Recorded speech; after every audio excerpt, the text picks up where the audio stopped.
Suite à une question posée sur Blender Stack Exchange, je voulais montrer comment créer des faux poils avec un matériau procédural. Donc pour un animal, un chien, un taureau ou un singe. Donc ça va permettre d'être beaucoup plus léger qu'un système de particules par exemple. Alors je vais créer une tête de Suzanne.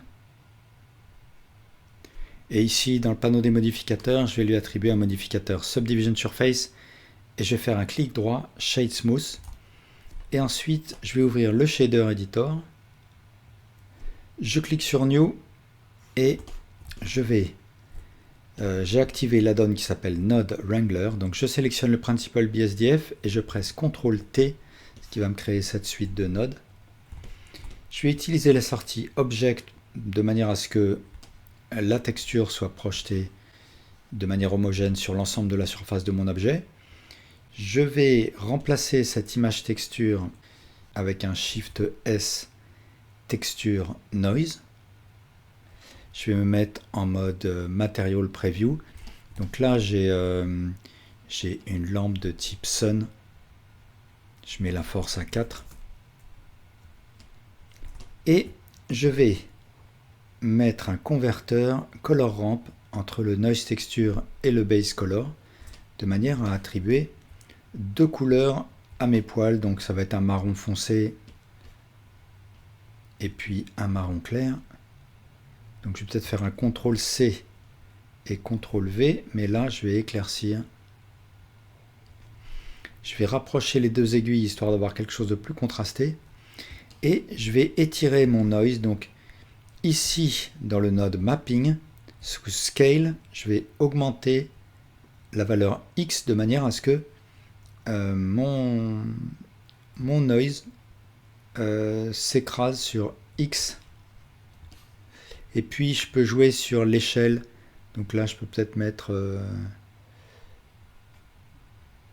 12, peu importe. Alors, je vais assombrir mon poil là, hop. Je vais aussi étirer encore plus.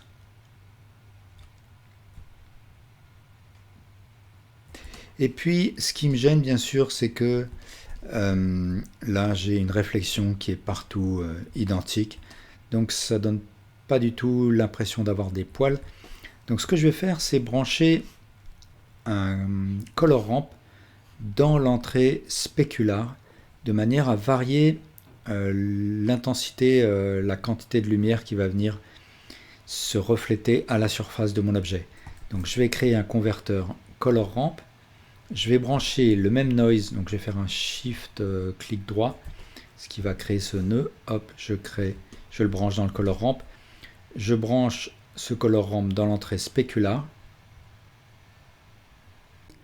Je vais régler la valeur roughness de manière à déterminer le côté mat ou brillant de mes poils. Donc je vais mettre par exemple quelque chose autour de 0,5. Et je vais jouer sur les aiguilles du color ramp.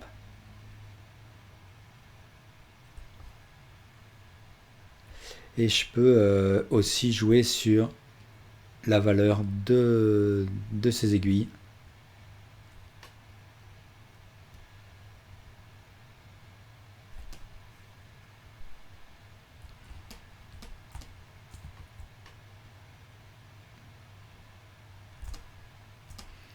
Et enfin, ce que je vais faire, là déjà on a l'impression d'avoir du relief.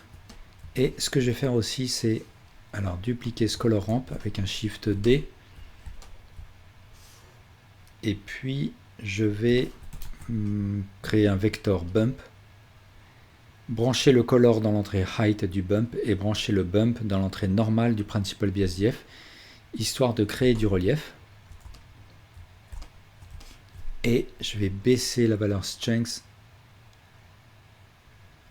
Et là, je peux aussi jouer avec mes aiguilles de manière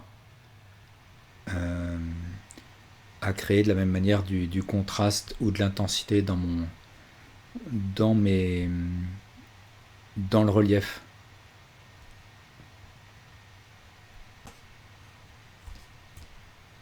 Et puis si je veux créer un petit peu de désordre, ce que je peux faire, c'est en amont, je vais créer un texture noise. Je vais créer un color mix color. Je vais le mettre ici. Je vais brancher, donc je vais mélanger mon texture coordinate et mon noise. Et du coup, ça va tordre un petit peu mes poils. Donc je vais mettre un facteur vraiment faible. Voilà, ça me permet d'avoir quelque chose un petit peu moins droit. Alors bien sûr, ça manque un petit peu de réalisme. Pour plus de réalisme, on pourrait rajouter un système de particules. Et puis à noter, si jamais je fais un rigging de mon objet, là, ce que je peux voir, c'est que la texture ne suit pas. Et ça, c'est parce que ma texture coordinate est en sortie object.